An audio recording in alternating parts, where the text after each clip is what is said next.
If you think that you're gonna go and accomplish something really special and be the best in anything in the world, and you think you can do it without working, you make a big mistake. The reason winners win is because they don't give a shit what you think about their losses. The reason I roll the way I roll is I don't care what your opinion is. I don't care what my mom's opinion is. And I thought, right, I can do this. So I started repeating it. I started doing it with bigger things. So when you're talking about screenshots of the car, like the Lamborghini, I just got, I've been taking screenshots of Lamborghinis since the beginning days of Instagram. I mean, there's two things I've learned from all these past 7 months. Number one is that hard work pays off. And number two is that dreams come true. First of all, when you have a business idea, there's always going to be detractors and people that think, you know, it won't work. You're always going to have those people around you and in your life, even when you're successful, believe me. It gets worse when you're successful. Anything you do positive in your life and anything that's huge, it will immediately be surrounded by negativity, right?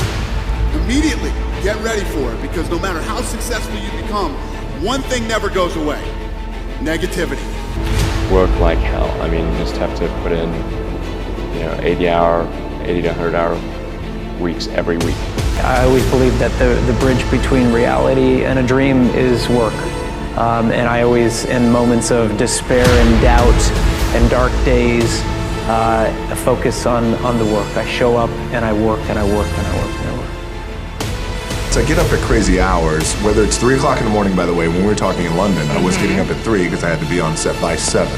So whatever time my call time is, so my call time is at 7, then you back your clock up 4 hours, and then that's when I get up and train twice. I'll get cardio in, breakfast, and then I'll go hit the weights.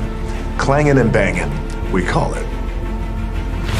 The only thing that I see that is distinctly different about me is I'm not afraid to die on a treadmill. I will run. You would not be outworked. I will not be outworked, period. You know, you might have more talent than me, you might be smarter than me, you might be sexier than me, but if we get on the treadmill together, right, there's two things. You're getting off first, or I'm gonna die.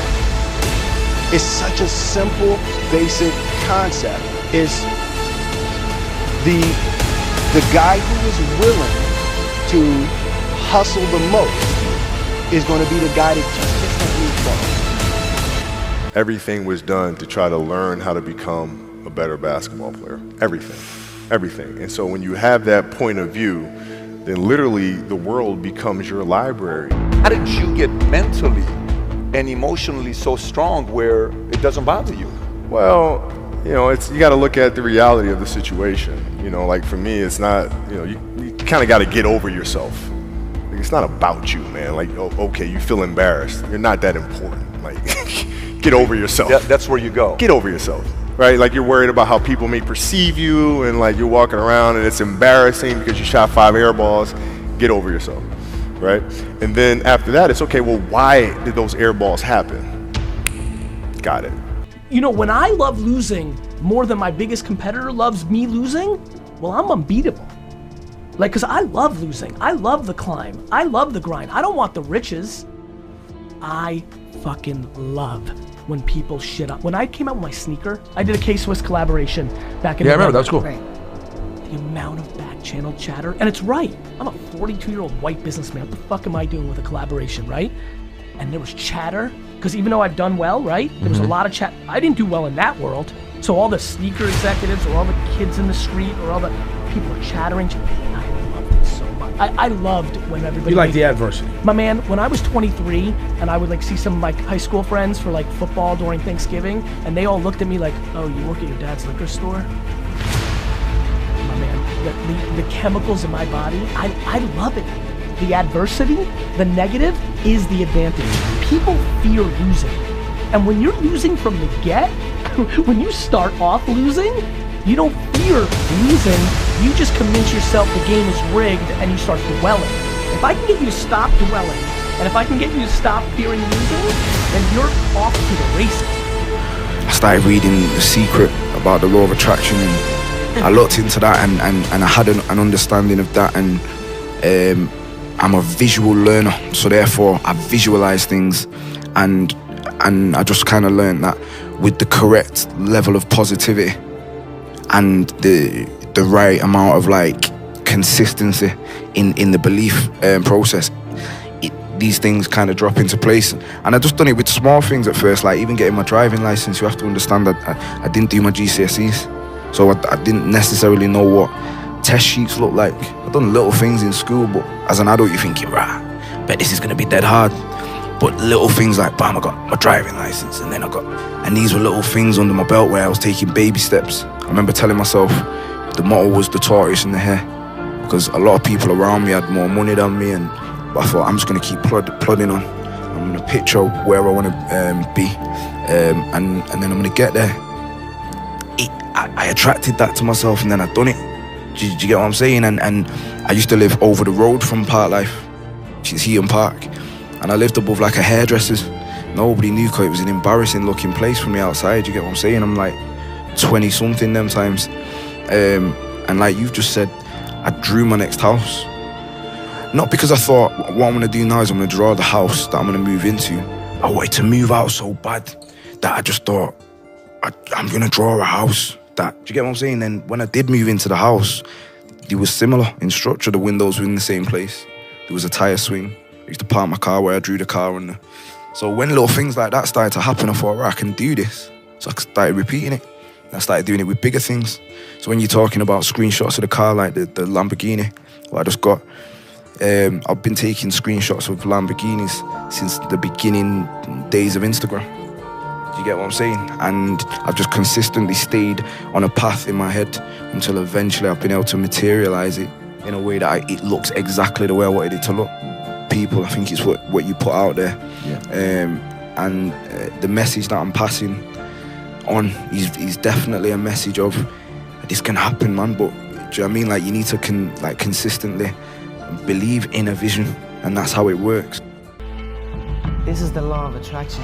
You have to, in the struggle, when things are going good and you visualize these good things happen, you visualize more good things happen, that's easy. What's not easy to do is when things are going bad and you're visualizing the good stuff.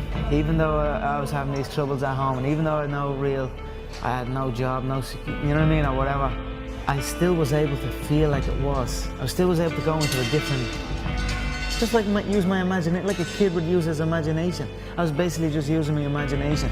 And I swear to God, sitting in the traffic and all, I visualized, I'm sitting here holding the steering wheel, visualizing a brand new car, and visualizing good things in times of struggle.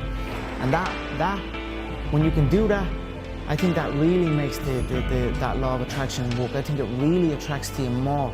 You know what I mean? Because that is harder to do when you're in the struggle to visualize these things.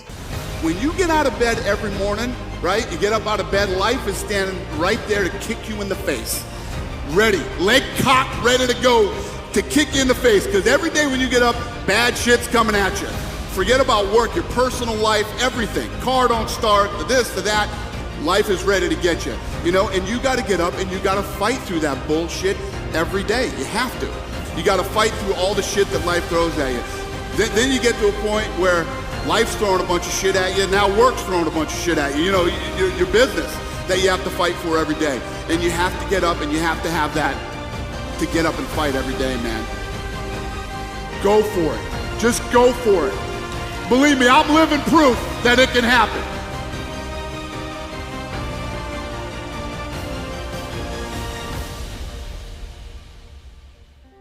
First of all, when you have a business idea, there's always going to be detractors and people that think, it won't work.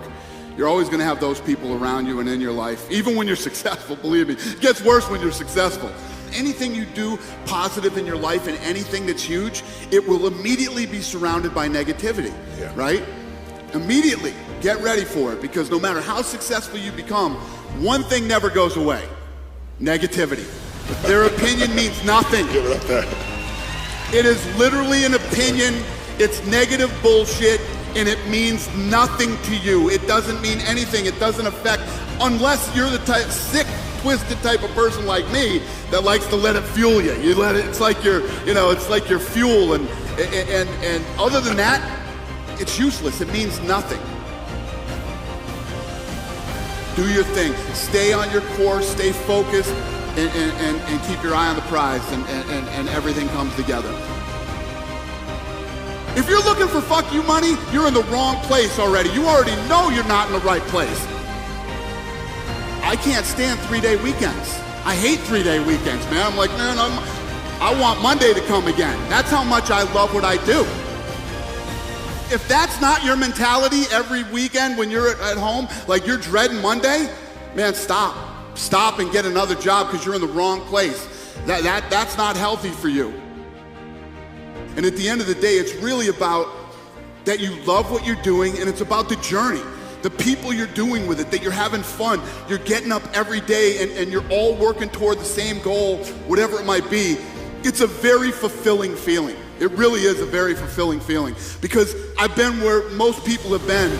I've been in the shitty job that you're just trying to pay your bills and you're trying to make ends meet, and you're miserable. You're doing it because you have to do it, because you have to pay your bills, because you need money. Once you break out of that and you find what it is you truly love to do, it's really not work. It's actually fun, and you enjoy every day of your life. From what I've learned, and as I look back on my life, everything in life is about timing. Yes. It really is about timing. The right time, the right place, the right everything. And I also believe that you create your own timing in life too. What's the worst thing that can happen if you try? If the day that I walked out of that hotel, right, and I went to do this, it doesn't work out, I can go back and be a bellman again whenever I want to. You can always go back and do that. The worst part is not trying. You have to try.